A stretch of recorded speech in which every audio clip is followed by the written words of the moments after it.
Olá a todos, estamos aqui mais uma vez apresentando nosso terceiro programa da série Pontes e Conexões da Austil-Z. Tenho duas pessoas maravilhosas, hoje eu vou ler porque é tão bonita a descrição que cada uma tem de si.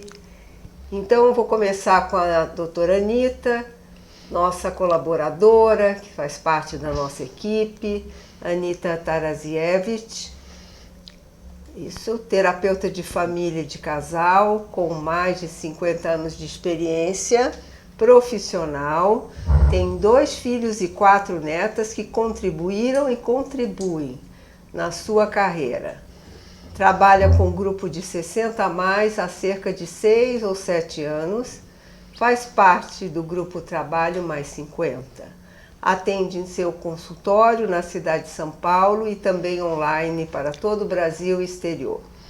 E a nossa convidada, Elka Rubinstein, mãe, avó, PhD em Economia, ex-professora da UNB e da USP, ex-funcionária do Banco Mundial, chega ao seu terceiro ato da vida com muita vontade de usufruir tudo que ela tem direito. Com especialização em gerontologia e envelhecimento, preparou e fez valer seu testamento vital. Assumiu seus cabelos brancos e virou cineasta em 2015, com o documentário Branco e Prata. Fez 2 treinamentos como doula de fim de vida e a formação em capelania nos cuidados paliativos.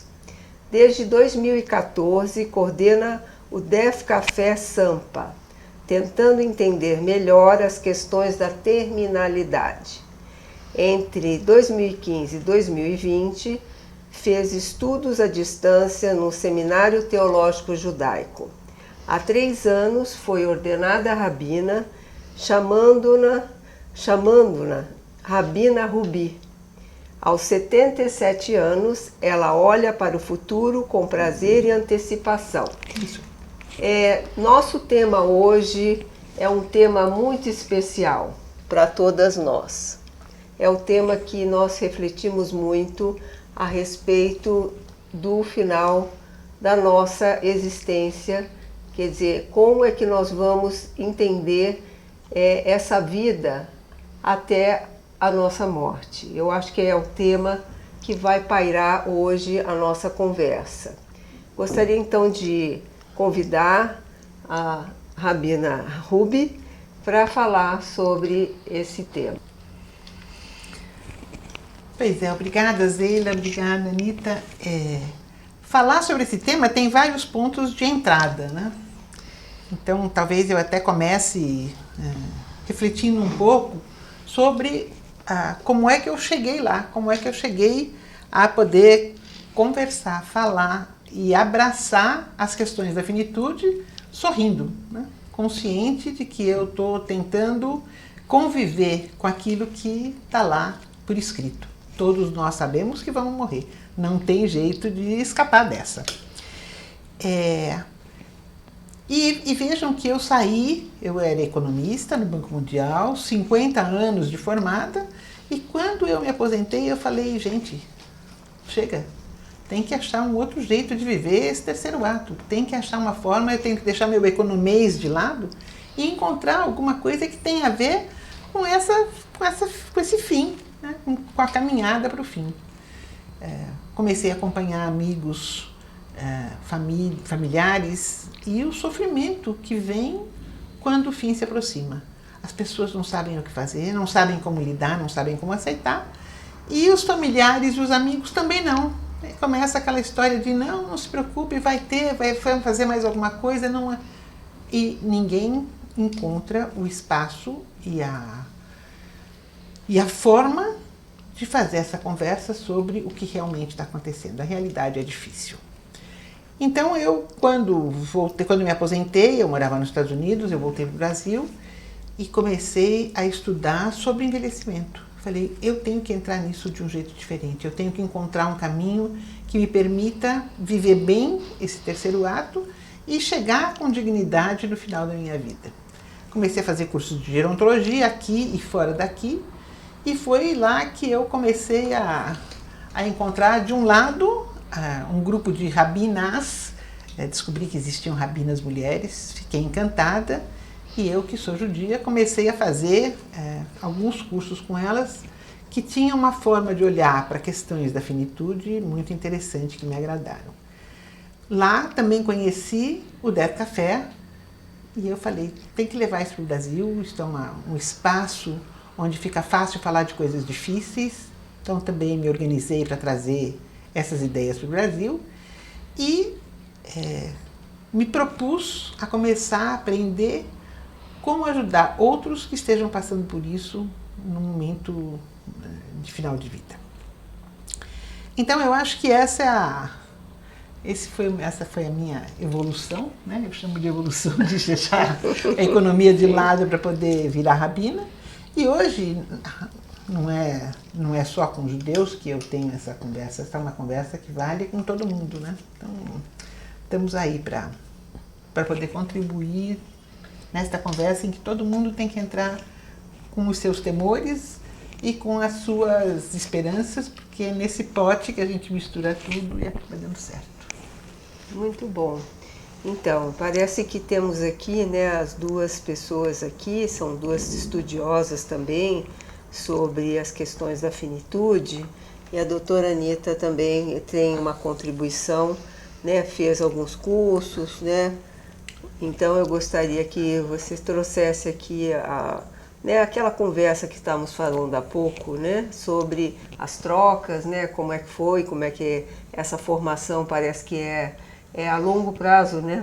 Parece que estamos sempre estudando como lidar com esse fenômeno, né? Estamos sempre aprendendo a como lidar. Isso, muito aprendendo, né? Porque na medida em que você vai ouvindo, né, como cada um lida com essas, com essa reação diante da percepção, né, de que o tempo é menor do que nós imaginamos, né?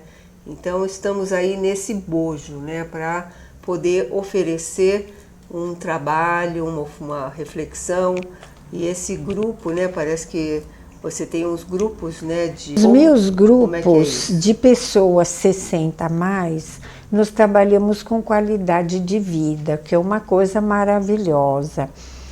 Então, a gente pensa como envelhecer bem, com qualidade de vida e mantendo alguma saúde, mantendo-se saudável fisicamente e emocionalmente.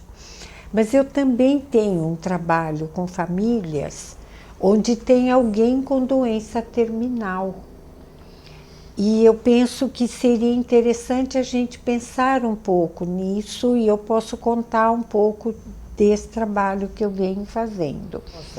Acaba me trazendo pacientes com mais de 60 ou mais de 70 anos, cujos familiares estão doentes. Então, eu atendo o marido de uma pessoa que está muito adoecida, atendo a esposa de um senhor que tem esclerose lateral amiotrófica muito grave, muito avançada, e a gente trabalha com essa perda emocional que é para a família, uma doença que tem um impacto enorme na vida do paciente, na qualidade de vida do paciente e na qualidade de vida da família. Sim.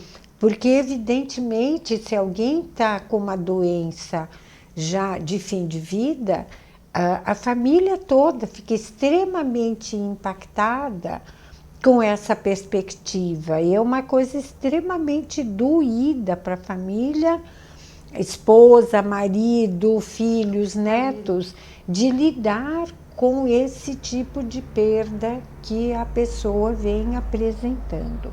Acho que a Elka vai querer comentar um pouco sobre isso também, não é? Pois é, eu falo que longevidade é faca de dois gumes. Perfeito. Porque se você se organiza, se prepara, se conscientiza cedo, você vai cuidar dos aspectos ligados à saúde, você vai estar envolvendo sua família na melhor forma de cuidar de você. Você vai botar dinheiro em algum investimento que, quando você chegar lá no final, está para além da aposentadoria regular deste país que não paga nada, né?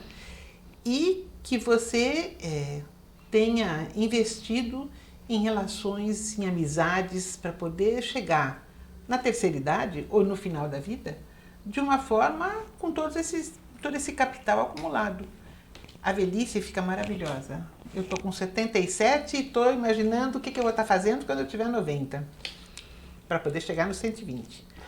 Mas se você não se prepara, é caótico.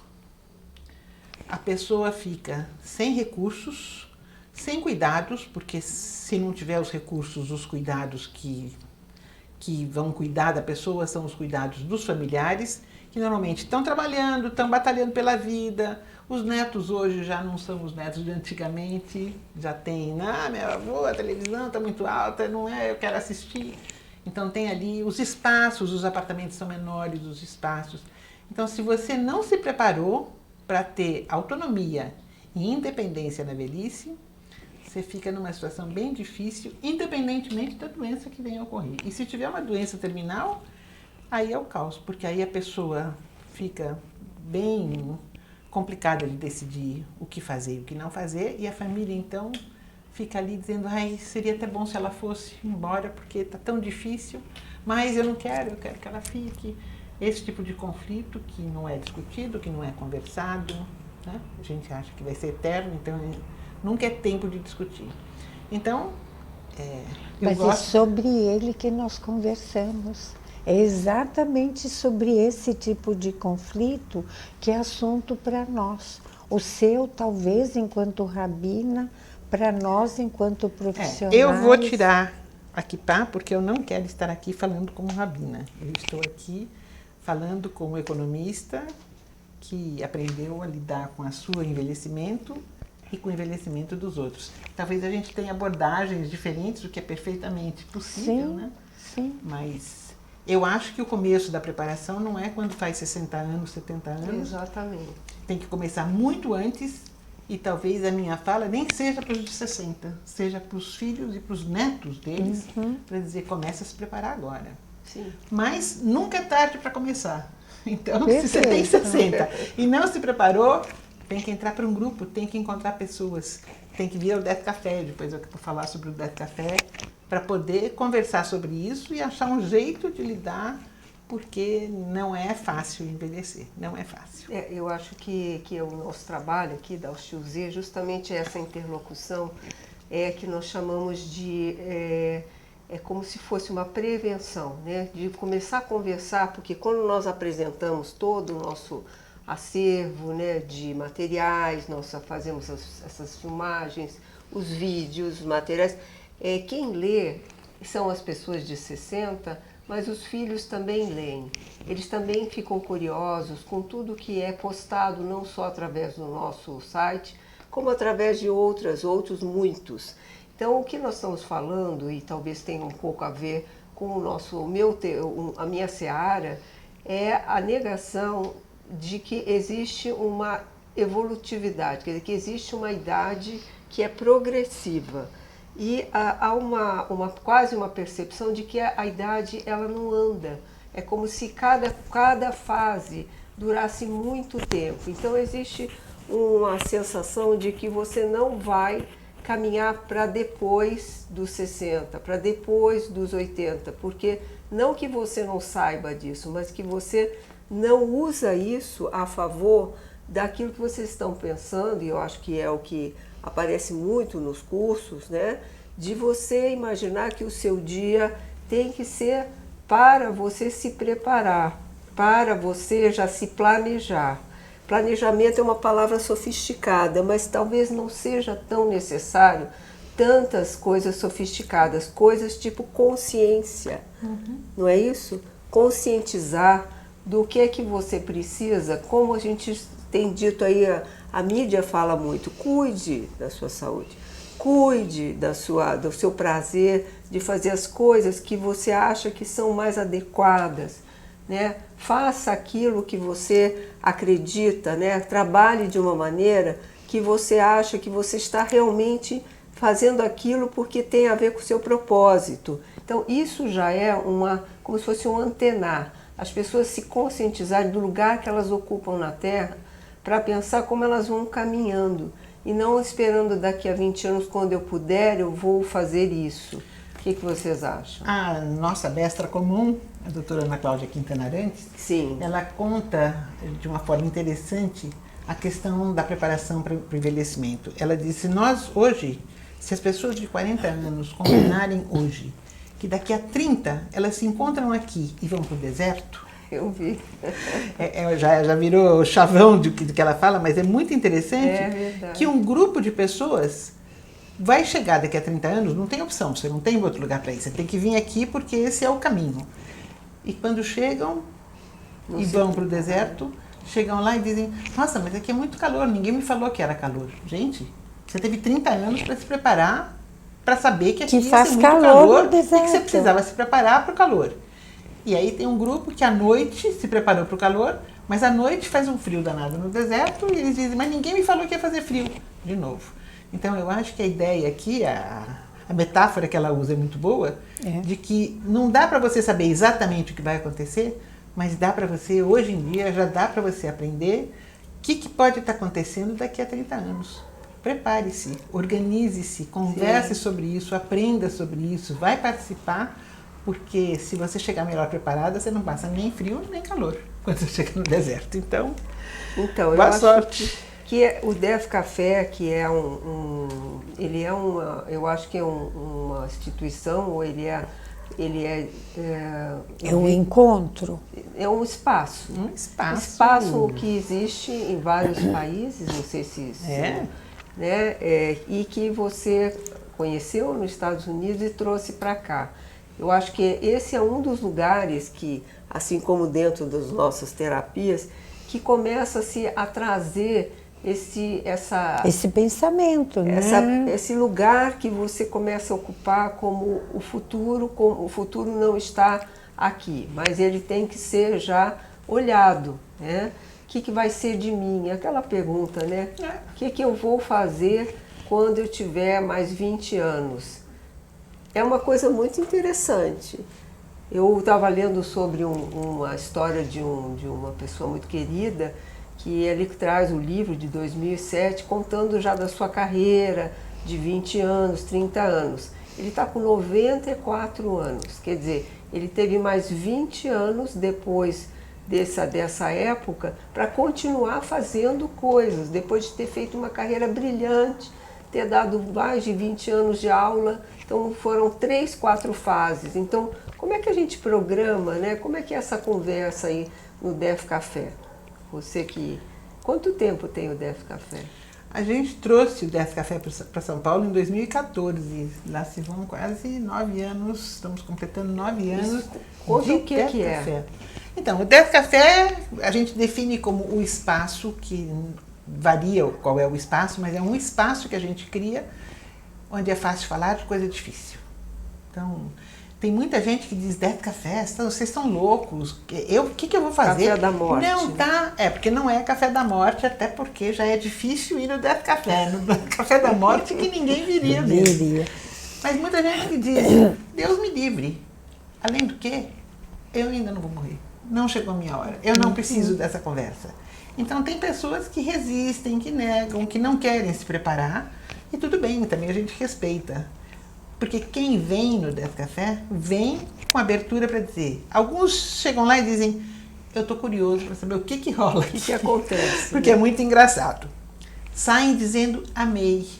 Não vou voltar no mês que vem, mas eu já sei onde eu vou vir na hora que começar a vir algum tipo de estresse sobre esse assunto. Já entendi que eu tenho interlocutores, porque na minha casa, no meu trabalho, nos meus amigos, ninguém quer falar sobre isso. Ninguém quer falar sobre então isso. É um espaço auspicioso que convida você a pensar nisso, a se programar. A gente fala das várias ferramentas que existem para você poder se programar, se planejar e se organizar. Falamos do testamento vital, que depois eu quero também falar que é Sim. uma das ferramentas para poder, né, você mencionou isso. Sim. Então, no Death Café, ele tem 2 horas de duração. Normalmente, a gente faz 5 presenciais durante o ano e 2 online, porque durante a pandemia, muita gente fora de São Paulo entrou para o Death Café e gosta e pede, então a gente manteve em cada semestre um Death Café virtual. E a conversa é do que aparecer. A gente não está lá nem para ensinar, nem para orientar, nem para cobrar. A gente está lá para falar sobre aquilo, sobre os temas que quem está lá quer falar. E aparecem coisas lindíssimas, aparecem medos, aparecem histórias positivas. E as pessoas saem de lá mais ampliadas nas suas decisões de pensar no assunto. Uma parte volta durante algum tempo, uma parte vem de vez em quando e diz, nossa, eu estava com saudade dessa conversa. E tem uns que vêm e suficiente, não preciso mais, não volto. Então também é uma coisa que cada reunião varia no seu conteúdo, na sua forma e nas pessoas que vêm, porque não é um grupo. Uhum. Sim, encontros são encontros pré-marcados. Cada semestre a gente tem um encontro no Cemitério do Redentor e tem gente que diz, eu só vou quando é no cemitério, porque a hora que você entra naquele cemitério, que é uma graça, você já se imbui de uma perspectiva mais ampla. E tem gente que diz, no cemitério, nem morto não vou nessa reunião. Então, você tem pessoas diferentes e algumas são num escritório de uma empresa da Faria Lima, que nos cede o escritório e o café para conversa, e os outros 2 são online, que a gente faz no Zoom. Então, também varia muito. Muito bom. Então, e parece que nós estamos falando, né, há pouco sobre os cuidados paliativos, né? Quer dizer, qual foi essas escutas que vocês ouviram sobre essa relação? Temos aqui também, eu citei que você tem o papel de doula, né, de capelã. Como é que é esse cuidado com a família? Eu assisti há pouco um filme, né, que tinha uma personagem que era a doula. E a presença dela, e a pessoa morreu em casa, era um pai que morria em casa. Então a chamada dela para participar daquele momento. E aquilo que vinha ali, né, as pessoas que iam negar, eu não quero, eu já vou ver como é que eu vou fazer para vender a casa. Uma irmã já queria se racionalizar. E ela dizia, vem aqui. Aí quando ela se aproximou, aí elas começaram a cantar uma música, que era a música da família. Então eu acho que esse papel é muito interessante. O que você tem para dizer, Anita, do que vocês conversaram aí nos grupos? Olha, é um assunto muito difícil. Acho que muita gente pode falar exatamente o que a Elka acabou de dizer. Vai uma vez no Death Café e diz, tá bom para mim, já deu, é o que eu aguento falar, já me esclareceu o suficiente. Há pessoas que realmente são negativistas, não vai acontecer, não, na nossa família isso não acontece. E aquelas que têm curiosidade de saber, mas como lidar quando acontece? O que eu vou fazer com isso? Então, na medida do possível, eu acompanho das famílias, mas no processo terapêutico, que eu acho que é muito diferente do processo de uma doula que se aproxima no lar. Ela entra mais. Né? Eu cheguei a fazer 2 intervenções na casa da família de um senhor que está com uma doença muito grave. Foram muito difíceis. Para ele foi muito pouco tolerável eu estar lá.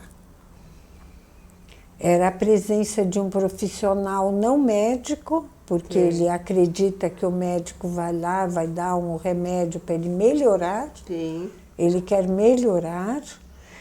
E a presença de alguém não médico que foi mediar a relação Não foi bem vista por ele, mas foi muito bem recebida pela esposa e filhos.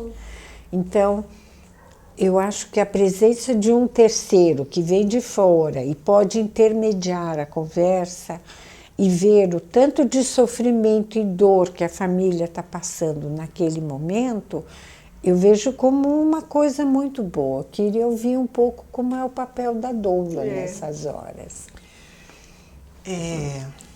Eu fiz um curso fora daqui, nos Estados Unidos, e outro aqui. E nos Estados Unidos, quem escolhe que quer ter uma doula é a pessoa, não é a família. Que legal. Porque nos Estados Unidos, você quando está velho, os seus filhos e os seus netos estão cada um num ponto do país. Não tem ninguém à sua volta. Que é o nosso futuro aqui.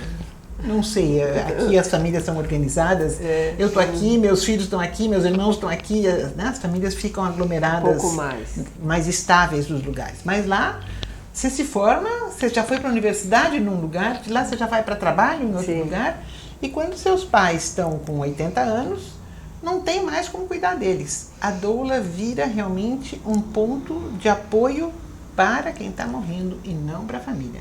Ela vai fazer o papel de estar contando para a família para dizer, está na hora de você pegar um avião e vir. Acabou. Mas afora isso, é ela que está lidando.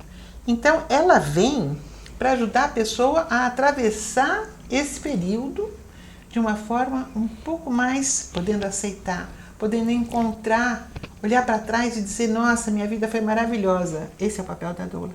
É fazer com que a pessoa se sinta bem no momento da partida.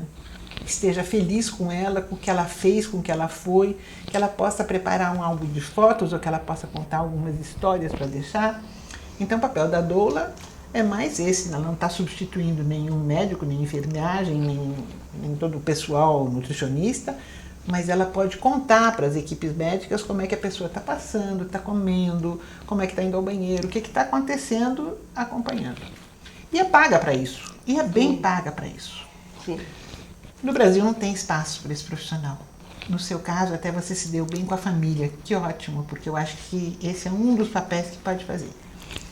No Brasil não tem espaço para doula, nem com a família, nem com a pessoa. Porque, como você disse, vê alguém que é de fora, que não usa roupa branca, que não é médico. Cultura, não tem essa cultura e não abre o espaço. E a família olha para essa pessoa e diz, o que ela está fazendo aqui? Eu sei fazer isso, eu vou cuidar da pessoa do meu que familiar. Do meu familiar. Então, aqui é mais difícil encontrar esse papel da doula, que pode ser divino. E que pode entrar para dar apoio a quem ela é doula de quem está morrendo e não da família, ainda que ela possa fazer esse papel na família também. Que bom que no seu caso a experiência foi positiva. A gente tem conversado muito sobre como organizar o papel da doula, porque as doulas estão sendo formadas e não tem nem espaço, nem virou profissão, não tem como faz, mas todo mundo espera, você é doula, então você é voluntária. Não tem pagamento de nada. Você vem que eu vou te fazer um café. Não vira profissão, aí realmente acaba virando uma coisa um pouco folclórica. E que é muito diferente de ser uma cuidadora de idosos. Naturalmente. São coisas muito distintas. Ela não tem uma preparação. Ambas são voltadas para o paciente. Sim. Só que de diferentes maneiras. Naturalmente. O que eu tenho visto, o que eu vi quando minha mãe estava já também na fase dos cuidados paliativos, no hospital eles desenvolvem um trabalho, né, de equipe de cuidados paliativos. E aí você tem a possibilidade de receber uma psicóloga, um assistente social, para conversar com a família ou com o idoso. E eu acredito que seja esse o papel de saber, de ouvir, de ver como é que cada um está vivenciando essa fase, com esse intuito de apoio, né? Apoio, talvez apoio um pouco mais psicológico, não tão essa questão da existência, né? De o que você gostaria, como é que você gostaria, o que você quer deixar avisado. E eu acho que agora entra a questão das preparações, né? Do que vem antes disso. A questão é que a psicóloga vai lá uma vez por semana ou duas e fica lá 1 hora. A doula vai e fica. Ela vai todo dia, ela tem que estar o tempo todo, ela está acompanhando. Então ela entra bem parecido com uma acompanhante ou com Mas ela não cuida, ela não troca o Sim, paciente, sim. ela não prepara comida Ela para o tem uma paciente. função, Ela né? tem uma função de ouvir, de estar presente, né? Uma escuta ativa, uma presença Sim. e, se possível, ajudar o paciente Sim, a lidar com a proximidade da sua morte, com as vontades que ele quer.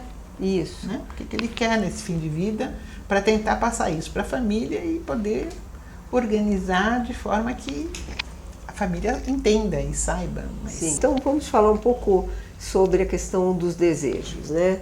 Como é que, o que podemos trazer aqui, e você já fala isso há algum tempo, sobre o testamento vital, que eu acho que já andou alguma coisa na legislação, né? Ele já tem mais legitimidade nesse penúltimo ano. Você tem acompanhado isso? Nos Estados Unidos, quando você faz, em Israel também, em alguns dos países europeus também, quando você faz o seu testamento vital e assina, aquilo vira uma vontade a ser respeitada a qualquer preço. Nos Estados Unidos teve um caso, uns 4 anos atrás, que deu no New York Times, uma mulher que tinha no seu prontuário lá escrito "não quero ser ressuscitada", ela sabia que as condições físicas dela, se ressuscitasse, corria o risco de ficar de entrar em coma e ficar... Então, estava lá escrito. Pois não é que o hospital, ela teve uma parada e o hospital ressuscitou. E ela entrou em coma e ficou em coma um ano e pouco. E os filhos entraram com uma ação contra o hospital. E o hospital perdeu. Sim. Então, nos Estados Unidos, a história que está se escrevendo é: se você não olhar para o testamento vital, para as vontades que estão descritas no prontuário, manifestas no prontuário do paciente, ou naquilo que ele trouxe, você corre o risco de perder uma ação. No Brasil, isso não existe. O hospital faz o que ele acha que tem que fazer, o médico faz o que ele acha que tem que fazer. Se você tem um médico conhecido, que faz parte com a família, se você tem um testamento vital por escrito, que seus filhos assinaram, é maior a chance de que o que você quer seja feito. Mas não tem nada em lugar nenhum que, se não fizerem, você possa entrar com uma ação e dizer não tomaram o suficiente cuidado. Sim. Existe uma regulamentação do Conselho Federal de Medicina de que os médicos devem considerar a vontade do paciente. Sim, isso a gente observa. Se não bem. Mas que nem isso havia, agora já existe isso. Já faz 11 anos que isso existe. Que o paciente precisa ser levado em consideração. Não precisa. Eles sugerem que o médico, eles recomendam que o médico atente para as vontades do paciente. Mas se ele não quiser, se você não acha que é isso que tem que acontecer, ele não tem que seguir as vontades do paciente. O que eu vejo... Que eu saiba. A não ser que tenha mudado aí a legislação. Não sei como funciona, mas na prática eu já ouvi algumas pessoas dizendo que a família é consultada, né, no caso de deixar com cuidado paliativo ou de tomar uma medida como intubação, se ele quiser. etc. Se ele quiser. Ele não é obrigado a consultar. Não, ele não é obrigado. Não posso dizer qual seria assim, a regra em vários. Assim, nós temos aqui um Brasil inteiro, né, com toda uma rede de hospitais do SUS e tal. Então é óbvio que isso não é regra, mas eu acho que o que nós estamos trazendo hoje é levantar essa possibilidade de que, primeiro, o que é um testamento vital? Né? O que é para o público o testamento vital? Como é que ele é feito? Né? Porque são duas palavras, testamento e vital. Né? Então seria interessante descrever como seria isso.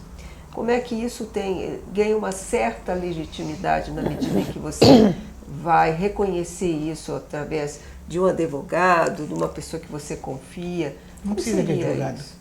Diga que você... Então, a versão brasileira, na versão brasileira é engraçada, entrou um pouco essa história do advogado, como se precisasse de um advogado. Em Israel, se você não fizer as suas diretivas antecipadas de vontade e colocar lá no computador para estar no sistema, você não tem atendimento de SUS.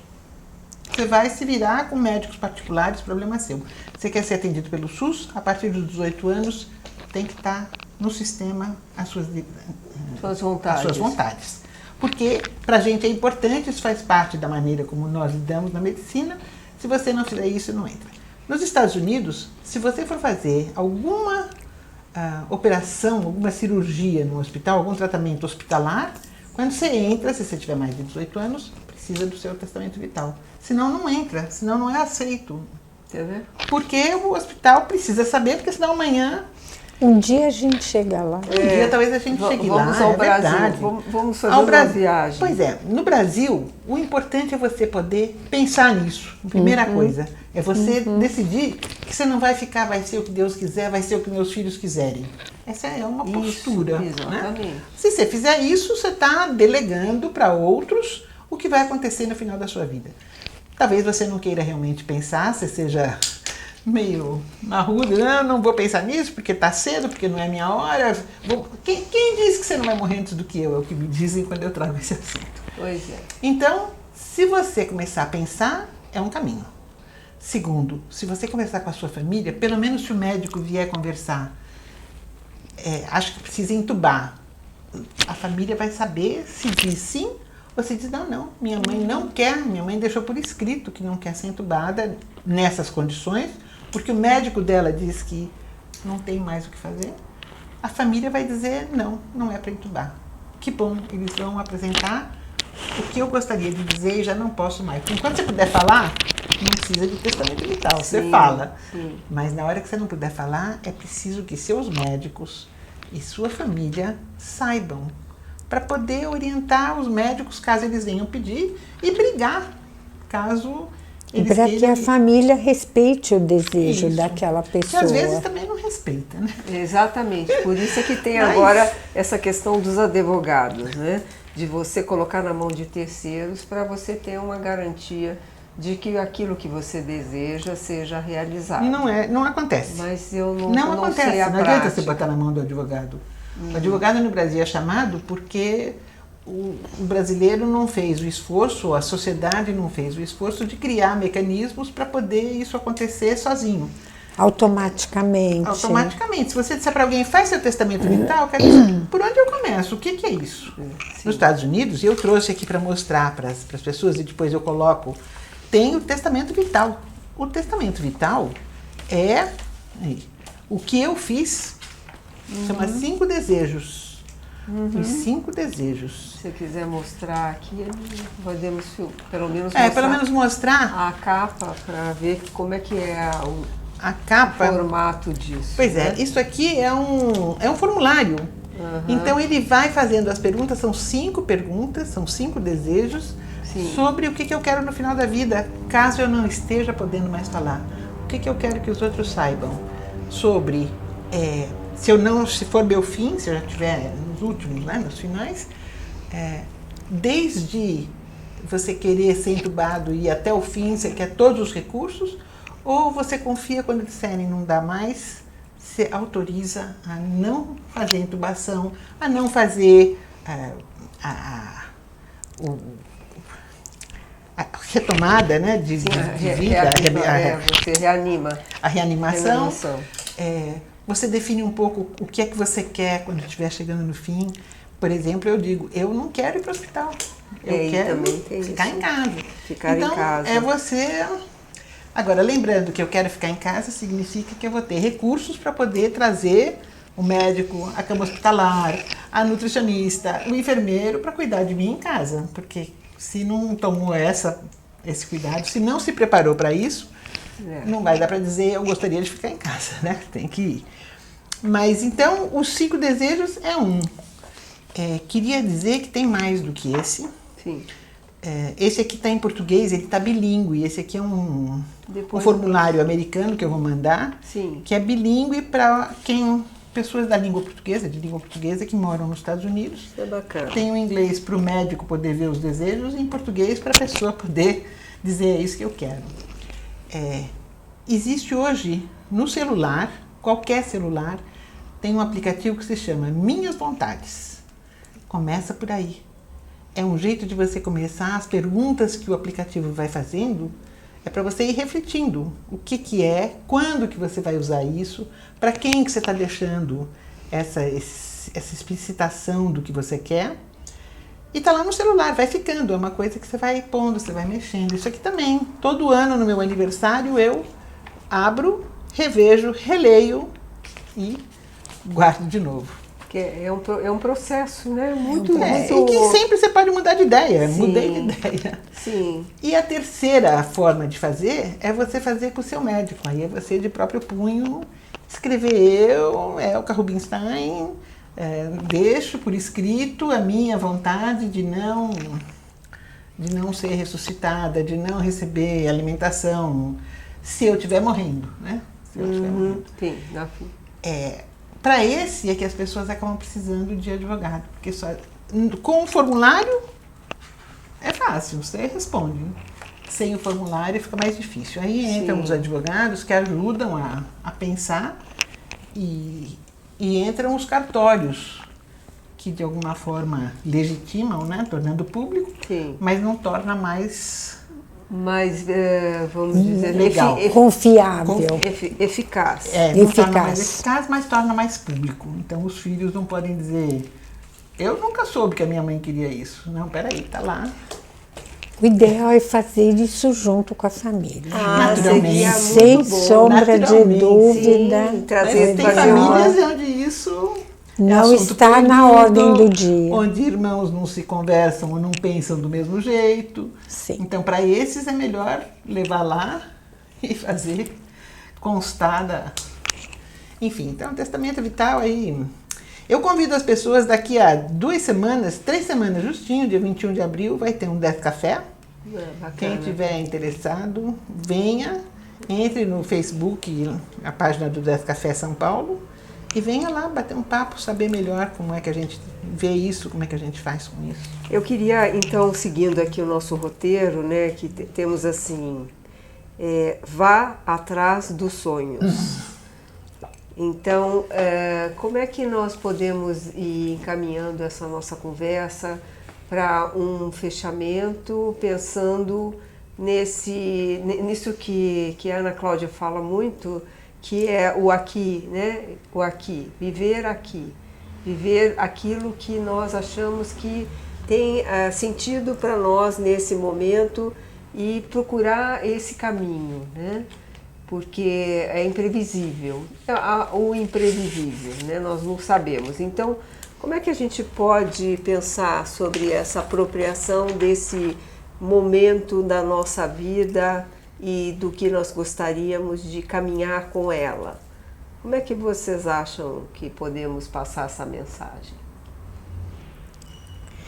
Eu penso que viva os sonhos é muito fundamental durante toda a nossa vida, não só ao envelhecer. Mas às vezes a gente só se dá conta ao envelhecer que a gente não fez alguma coisa que parecia muito legal, muito importante. Uma das pessoas do grupo terminou o grupo, ela disse assim, sabe o que eu vou fazer? Vou aprender a tocar violão. Eu sempre quis poder tocar violão. Agora eu tenho tempo para isso. Eu vou fazer isso. Então, eu acho que nós, como facilitadoras, qualquer uma de nós não deixa de ser uma facilitadora, é descobrir esses tesouros ocultos, trazer à luz do dia e devolver para as pessoas, olha, você está querendo muito, faça agora. Você já esperou muito, agora é hora. Sim. É um momento de consciência de que você tem coisas que você diz que não podia e que não conseguia e que você tem que se perguntar, será? Será que eu não posso? Será que eu não consigo? Né? Eu acho que é o tempo todo, né? Depois dos 60, antes dos 60, o que você acha, Elka? Eu digo que tem que ir atrás dos sonhos e achar isso que a Anita falou. Eu acho que durante a vida a gente vai guardando em caixinhas, e é preciso guardar nas caixinhas aquilo que a gente quer fazer, e em algum momento começar a abrir essas caixinhas e ver quais delas já dá para a gente começar a botar, investir, porque antes não dava. Antes a gente tinha filho, trabalho, marido, casa, profissão, não dava. De repente começa a dar. Então, Você tem alguém... Eu comecei percussão faz 2 semanas, eu comecei a ter Que aula de maravilha. surdo. Eu não consigo mais tocar violão, meus dedos já não vão me permitir. Então não tem isso. Não queira ser tenista, porque você não tem mais como correr Não dá na quadra para poder jogar tênis. Mas dá para fazer lá o pickleball, esses outros jogos E por que mais não simples. violão que faz sentado? É isso. Mas os dedos já não... Né? Não articulam mais. É tomar cuidado para não ter uma grande frustração Sim. e olhar e dizer, eu já estou velho demais para isso. Então escolha coisas que de alguma forma São possíveis. Faz o ukelele, que só tem 4 cordas em vez de fazer violão. Faz O como teclado. chama? Teclado em vez de fazer Teclado. piano, porque Sim. o teclado, o acorde já vem automático. Então facilite para não virar uma frustração de que eu já sou velho demais e não consigo. E eu acho que além das caixinhas dos sonhos, que eu digo que eu tenho várias nas minhas prateleiras, que eu fui cultivando para poder agora usufruir, é você também descobrir o que você gosta e ir atrás. Sem Vai dúvida. atrás do que você gosta de fazer. Pois é. Descobre, nomeia o que você gosta de fazer e mesmo que as pessoas dizem, ai que ridículo, não é ridículo. Se você gosta, vai, porque se nessas alturas da vida a gente não fizer o que dá prazer e deixar de lado o que aborrece, não faz porque alguém acha que você devia fazer. Faz o que você gosta. Dê-se essa liberdade, essa autonomia, essa independência de tomar essas decisões. Então, esse é o meu... Perfeito né? isso. Muito bom, muito Perfeito. bom. Né? Tem que... E eu acho que a palavra também é do viável, né? E do viável. Do viável. Seja, né? Do 70 anos a viável. gente já tem... E tem assim, talvez as coisas são assim, as nossas realizações às vezes estão no simples, né? Quando se diz que você tem um prazer inestimável de fazer um passeio, né, no Bosque das Cerejeiras, né? Ou você vai contemplar uma paisagem, ou você vai conversar com um amigo ali na casa dele ou num lugar. Quer dizer, esses prazeres que parecem que são, parece que passam ao largo, né? E são momentos muito gratificantes. E uma das coisas que eu acho que também é muito falada é a presença de companhias, de amigos, de pessoas que você conhece, que você cria relações às vezes novas quando você vai para um grupo de aprender a tocar qualquer coisa.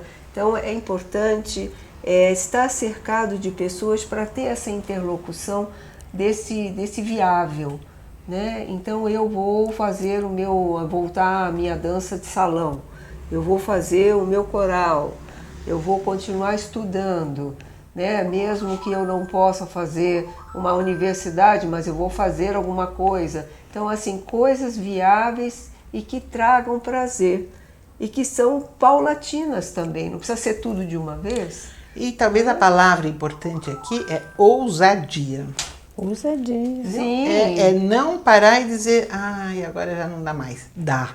Vai que dá, faz a ponderação do viável, mas ouse pensar, ouse sonhar, ouse pensar e ouse ir. Porque Isso. se vai, a vida aos 77 é maravilhosa, nunca foi melhor.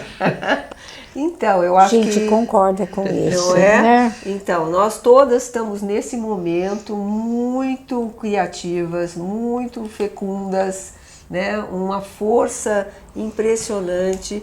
E eu acho que isso é lidar com a finitude, porque você caminha, né, em cima dos seus mais 10, mais 1, mais 4. Você vai caminhando, tendo essa ousadia de testar. Hoje vou tirar meu avental e eu vou sair lá fazer sei lá o quê. Né? Lembrando, eu quero fazer a conexão, não sei quanto tempo a gente ainda tem, Já fazer a conexão de que a finitude, a longevidade, é um segundo passo depois da aposentadoria. Seja a aposentadoria da mãe, que os filhos saíram e não estão mais lá e ela não sabe mais o que faz da vida, e a aposentadoria da maioria dos homens, que perdeu o seu espaço de trabalho, perdeu o seu espaço de glória daquilo que ele fazia. Aposentar significa ir para os aposentos. Não vá para os aposentos. Não põe o chinelo, o pijama. Vai batalhar pelo que você gosta, porque o mundo está aí. Vai para o Parque das Cerejeiras, que é bem Vamos melhor. Parque das Cerejeiras, vamos para as praças, né? Isso, e mude, né? Lembra do que foi a sua aposentadoria, não deixe isso acontecer. Lembre do que aconteceu com seu pai, sua mãe, seus avós. Não repita esse capítulo desse jeito. Veja uma forma mais bonita, mais fácil, mais gostosa de viver a transição na velhice, porque a revolução da etária está aí. Velhos vão dominar o mundo. Então prepare-se para estar entre eles feliz da vida. Isso aí. Então, eu acho que, Anita... Eu acho que além da ousadia, eu colocaria atrevimento. Eu hoje me vejo muito mais atrevida, eu acho, do que eu era aos 20, porque eu não tenho mais medo da crítica. Então, se alguém não gostar de mim, eu posso sobreviver. Então, eu vou fazer as coisas que eu acredito, que eu gosto, que eu quero, manter os meus amigos queridos, fazer amigos novos. E eu penso que esse atrevimento, essa ousadia, é que é o tom dos novos velhos. Esse é o novo velho. Nós queremos envelhecer desta forma. E é desta forma que a gente sugere para as pessoas que a gente acompanha, como pacientes, como amigos. Sim. Eu acho que é isso que a gente propõe para as pessoas. Sim, então acho que estamos fechando o nosso programa, né, com esse olhar de que nós estamos caminhando e com muita garra, com muito atrevimento, não é? Com muita ousadia, que esse é o nosso caminho, esse é o percurso que nós vamos trilhar, ou melhor, dessa forma. Então agradeço a todos, agradeço a presença de vocês e até a próxima. Muito obrigada. Obrigada.